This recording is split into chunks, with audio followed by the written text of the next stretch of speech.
반갑습니다. 역사당 1점도 깎이지 않은 비법 전수 단비완소쌤 박주희입니다. 네, 우리 친구들 우리 또 이렇게 만났네요.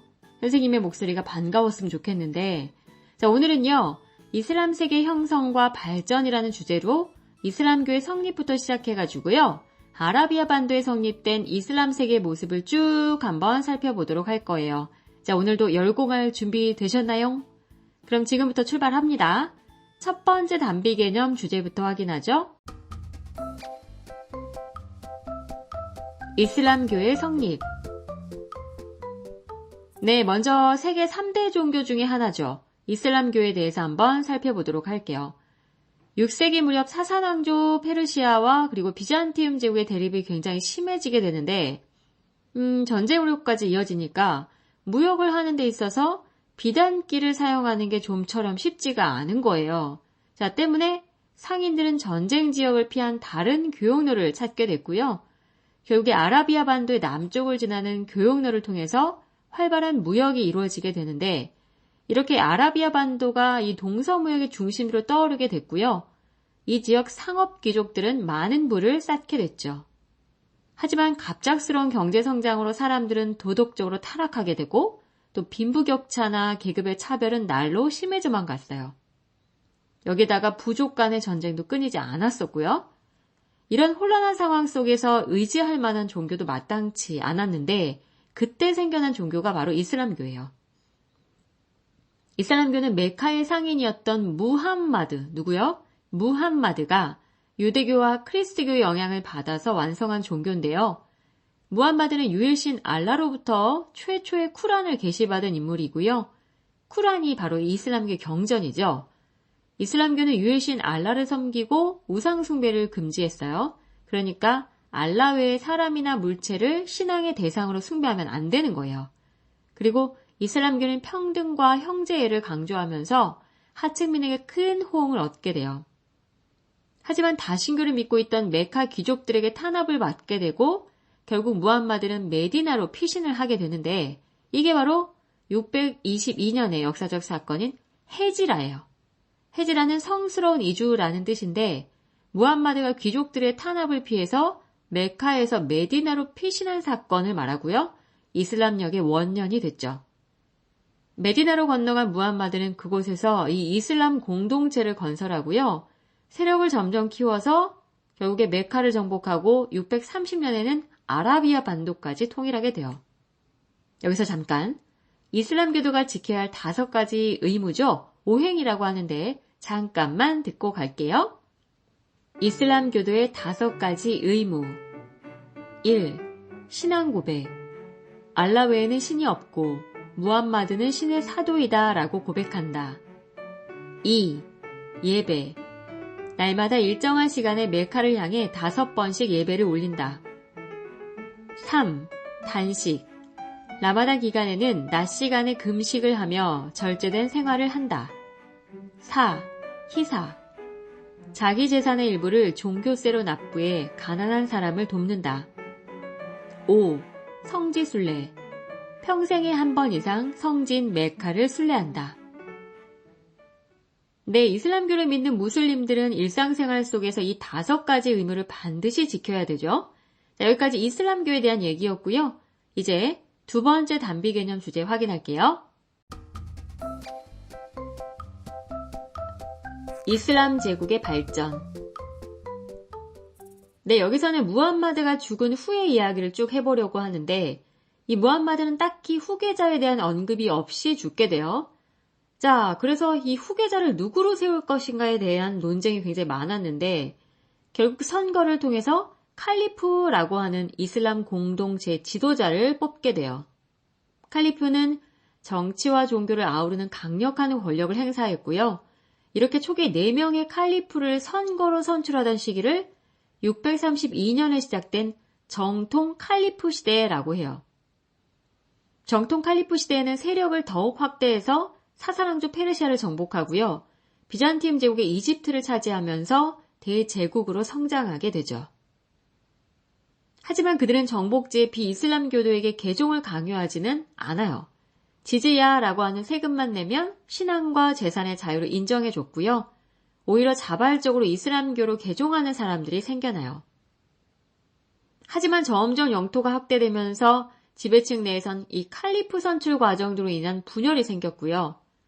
4대 칼리프가 암살당한 이후에는 정통 칼리프 시대는 문을 닫고 661년에 우마이야 왕조가 세워지게 되죠. 우마이야 왕조 때는요, 칼리프를 선출하는 것이 아니라 가문에서 지위가 세습이 되는 형태로 바뀐 거예요. 그러니까 우마이야 가문에 의해서 칼리프가 독점 세습이 되게 되는데 이후에 수니파와 시아파로 분리가 또 돼요. 시아파와 수니파가 뭐냐? 4대 칼리프 알리가 암살된 이후에 무함마드의 후손만이 정통 후계자로서 자격이 있다라고 주장한 세력이 시아파고요. 무함마드 혈통이 아니어도 능력과 자질만 갖추고 있다면 후계자로서 자격이 있다라고 주장한 세력을 수니파라고 해요. 이 두 파 간의 대립이 만만치 않았었고요. 오늘날 수니파가 이슬람교의 다수를 차지하게 되죠. 이 다마스쿠스로 도읍을 옮긴 이 우마이야 왕조는 영토를 더욱 확장을 해가지고 중앙아시아, 북아프리카, 이베리아 반도까지 아우르는 대제국을 건설했어요. 하지만 처음에는 종교적인 면에서 관용적인 정책을 시행했지만 후반으로 가면 세금이 부족해지니까 이 아랍인 우월주의를 내세워가지고 아랍인 중심 정책, 그러니까 민족 차별 정책을 펼치게 돼요. 아랍인이 아닌 이슬람교도는 지배층이 되기도 어려웠고요. 아랍인보다 무거운 세금을 내야만 했어요. 이런 아랍인 중심 정책에 피정복민들은 반발하게 되고 결국 우마이야 왕조는 내부 분열로 750년 아바스 왕조에 의해 멸망당하게 되죠. 아바스 왕조 이에 우마이야 왕조의 후손들은 이베리아 반도 지역을 옮겨가가지고 그곳에서 우마이야를 잇는 후우마이야 왕조를 세웠고요. 시아파들은 이집트 지역에서 카이로를 수도로 파티마 왕조를 세우기도 하죠. 이제 750년에 성립된 아바스 왕조 하나만 더 정리를 하면 될 텐데 이 아바스 왕조는 기존의 우마이야 왕조가 실시하던 아랍인 중심 정책을 폐지를 해요. 그러니까 아랍인이 아닌 이슬람 교도에게 부과되던 세금을 면제해주고요. 그들을 관리나 군인으로 등용하기도 했죠.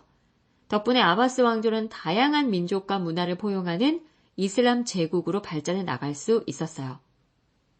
한편 중앙아시아로 진출한 아바스 왕조는 당과의 탈라스 전투에서 승리하게 되면서 동서 교통로를 장악하게 되는데요. 탈라스 전투는 왜 일어났는고 하니 당과 아바스 왕조의 군대가 이 중앙아시아의 패권을 둘러싸고 격돌하게 된 거예요. 이렇게 전쟁에 승리한 뒤 아바스 왕조는 정치적으로 그리고 활발한 교육 활동으로 경제적 번영까지 누리면서 이 수도 바그다드는 교육과 문화의 중심지로 성장해 나가게 되죠.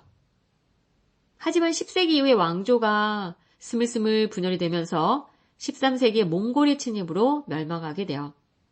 여기까지 두 번째 주제였는데 시험에는 어떤 내용이 출제될까요? 먼저 이슬람 제국의 발전 순서, 정통 칼리프 시대, 그 다음 우마이야 왕조, 그 다음 아바스 왕조 순서요. 그리고 각 제국의 정책과 주요 특징들 좀 알아두셔야겠죠. 정통 칼리프 시대는 정복지의 관용 정책을 실시한 점, 그 뒤로 이은 우마이야 왕조는 아랍인 중심의 민족 차별 정책을 실시한 점, 마지막으로 아바스 왕조는 다시 아랍인 중심의 정책을 폐지하고 관용 정책을 펼친 점, 그리고 수도였던 바그다드가 교육과 문화의 중심지로 성장한 점은 꼭 기억해두세요. 아셨죠? 이제 마지막 주제 살펴보러 갈까요?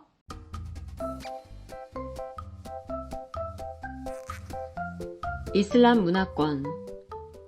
여기서는 이슬람 사회 특징과 그리고 이슬람 문화에 대해서 한번 정리를 해볼게요.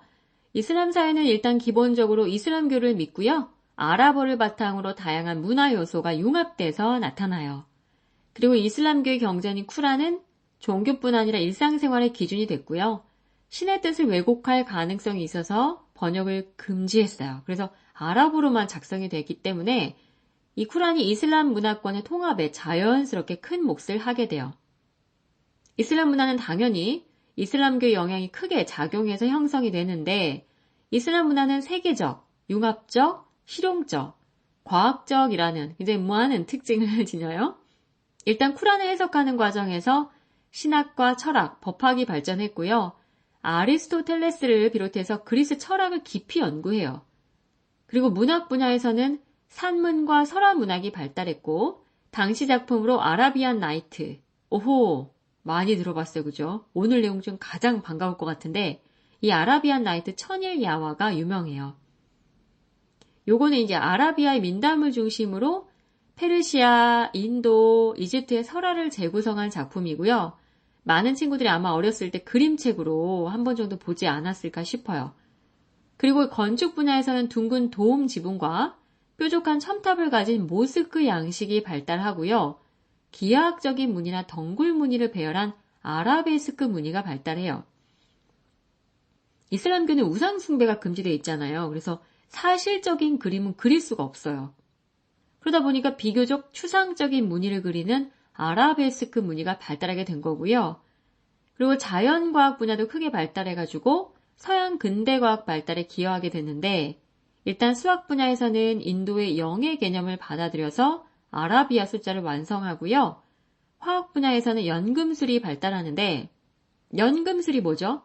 일반 금속, 그러니까 철이나 납 같은 금속을 이 금으로 만들기 위해서 그 방법을 연구하는 학문이 바로 연금술이에요.